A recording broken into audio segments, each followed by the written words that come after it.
গীতাত ভগৱান শ্ৰীকৃষ্ণই কৈছিল এইকেইটা কামে মানুহৰ জীৱনলৈ দৰিদ্ৰতা কঢ়িয়াই আনে। এইকেইটা কামক পাপ হিচাপে গণ্য কৰা হয় আৰু তেনে গৃহ দেৱী লক্ষ্মীয়ে ত্যাগ কৰে। ভগৱান শ্ৰীকৃষ্ণৰ মতে এই 5টা কাৰণৰ বাবেই মানুহৰ জীৱনত দৰিদ্ৰতা আহে। গীতাত প্ৰচাৰ কৰি থাকোঁতে ভগৱান শ্ৰীকৃষ্ণই কৈছিল যে তেওঁৰ জীৱনত যি সুখ দুখ দৰিদ্ৰতা আৰু ধন সম্পত্তি আহে তাৰ বাবে মানুহ নিজেই দায়ী। তেওঁ কৰা কামবোৰেই তেওঁৰ দৰিদ্ৰতাৰ কাৰণ। যদি তেওঁ বেয়া কাম কৰে তেন্তে তেওঁ বেয়া ফলাফল পায় আৰু যদি তেওঁ ভাল কাম কৰে তেন্তে তেওঁ ভাল ফলাফল পায়। মানুহৰ সামৰ্থ্য অনুসৰি কাম কৰি টকা উপাৰ্জন কৰাৰ অধিকাৰ আছে আৰু নিজেই উপভোগ কৰাৰ অধিকাৰ আছে, কিন্তু তেওঁ ধন সম্পত্তিৰ প্ৰতি ইমানেই নিমগ্ন হ'ব নালাগে যে তেওঁ ধৰ্মৰ পথৰ পৰা বিচ্যুতি ঘটাব। প্ৰতিদিনে আমি এনে কিছুমান কাম কৰোঁ যিয়ে ব্যক্তিজনক নেতিবাচকতাৰে ভৰাই তোলে। মানুহৰ ভাগ্যৰ ৰেখা যিমানেই দীঘল নহওক কিয় এই 5টা কাম কৰিলে তেওঁ দৰিদ্ৰতাৰ সন্মুখীন হ'বলগীয়া হয়। ইয়াৰ আটাইতকৈ ডাঙৰ উদাহৰণ হ'ল ভগৱান শ্ৰীকৃষ্ণৰ বন্ধু সুদামা, যিয়ে নিজৰ ভুলৰ বাবে দৰিদ্ৰতাৰ সন্মুখীন হ'বলগীয়া হৈছিল। যদি আমি সেই ভুলটো শুধৰাই দিওঁ আৰু সৰু সৰু ভুলবোৰ এৰাই চলোঁ তেন্তে আমি আমাৰ জীৱনৰ পৰা দুখ দৰিদ্ৰতা আৰু হতাশা দূৰ কৰিব পাৰিম। গতিকে আহক ভগৱান শ্ৰীকৃষ্ণই এনে কোনবোৰ কামৰ বিষয়ে জনাইছে জানো।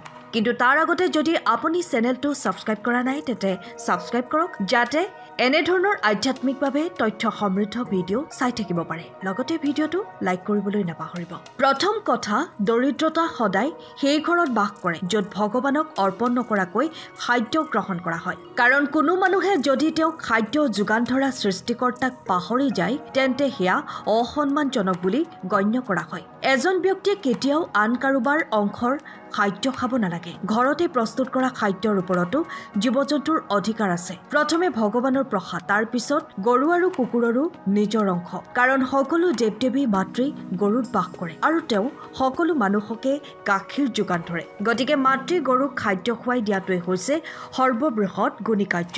যি ঘৰত মানুহে দেৱ-দেৱীক খাদ্য নিবেদন নকৰে আৰু জীৱ-জন্তুৰ সেৱা নকৰে তেনে ঘৰত দৰিদ্ৰতা দুখ দুৰ্দশা নিশ্চিতভাৱে বাঢ়ি যায়। দ্বিতীয় কাৰণটো হ'ল দান নকৰা। শ্ৰীকৃষ্ণই কৈছে যে লক্ষ্মী ঘৰৰ পৰা ওলাই যায় য'ত মানুহে নিজৰ সামৰ্থ্য অনুযায়ী দান বৰঙণি নকৰে। ধনৰ সঠিক ব্যৱহাৰ কেৱল দান বৰঙণিৰ জৰিয়তেহে হয়। দান কৰিলে ধন বৃদ্ধি পায় আৰু যদি দান কৰা নহয় তেন্তে সেই ধন অসুবিধাজনক হৈ পৰে। ই সুখ আৰু শান্তি প্ৰদান নকৰে। গতিকে মানুহে সময়ে সময়ে চান্দা দিব লাগে। তৃতীয় কথা, নাৰীক অপমান কৰা। শ্ৰীকৃষ্ণই কৈছে যে নাৰী মহালক্ষ্মীৰ ৰূপ। নাৰীৰ ওপৰত হিংসা মাৰপিট কৰাটো পাপ। ইয়াৰ বাবেই লক্ষ্মী ৰুষ্ট হৈ গুচি যায়। যি ঘৰত মহিলাগৰাকী সদায় সুখী হৈ থাকে তাতেই দেৱী লক্ষ্মী সদায় বাস কৰে। যিবোৰ ঘৰত নাৰী অসুখী দেখুৱাই মদ খায় সেইবোৰ ঘৰৰ পৰা লক্ষ্মী চিৰদিনৰ বাবে গুচি যায়। চতুৰ্থ কাৰণটো হ'ল যৌনতা, মদ, জুৱা। মদ খোৱা আৰু জুৱা খেলা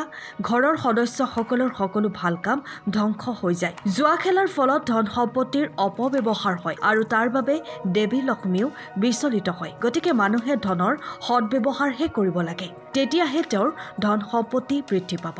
পঞ্চম কথা হ'ল জুৱা মহিলা।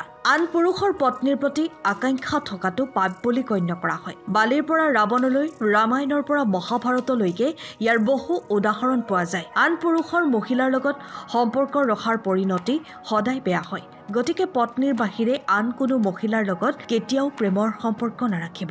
এইটো পাপ আৰু ইয়াৰ বাবেই লক্ষ্মী বিচলিত হয়। গতিকে এইবোৰ আছিল 5টা কাম যিবোৰ কৰিলে মানুহৰ জীৱনত দৰিদ্ৰতা দুখ কঢ়িয়াই আনে। যদি ভিডিঅ'টো ভাল লাগিল তেন্তে লাইক কৰিব, কমেণ্টত জয় শ্ৰীকৃষ্ণ লিখিব, লগতে চেনেলটো ছাবস্ক্ৰাইব কৰক যাতে এনেধৰণৰ গুৰুত্বপূৰ্ণ আধ্যাত্মিক তথ্য সমৃদ্ধ ভিডিঅ' চাই থাকিব পাৰে।